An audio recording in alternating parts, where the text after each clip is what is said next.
politics is not usually associated with sentimentality, and yet I drifted into the past while following the recent non-aligned summit held in Tehran. Why sentimental? Because it took me back to one of my favorite statesmen, Jawaharlal Nehru, the first Prime Minister of an independent India, who, with Gamal Abdul Nasser, the firebrand President of Egypt, Marshal Tito, an equally ferocious President of Yugoslavia, and General Sukarno of Indonesia, founded the non-aligned movement. NAM was one of the most fascinating movements at a time when America and England were quickly dividing the world into blocs of communists versus the so-called free nations.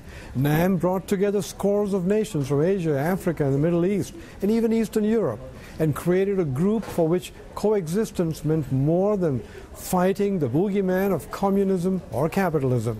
Somewhere along the line, this inspiring idea disappeared from the news pages. But then, with 120 member states, including such old members as India and Indonesia, and others attending the Tehran conference, and the internet turning the world into a global village, I caught up again with NAM. I read how these 120 members unanimously condemned American and European sanctions against Iran and supported its nuclear program. They condemned Islamophobia emanating from the Western world, the urgency of resolving the Israel Palestine conflict and giving Palestinians their own homeland. Where was Canada in all this, I wondered? Given its large and diverse multicultural population from different countries, shouldn't it be part of the non-aligned movement?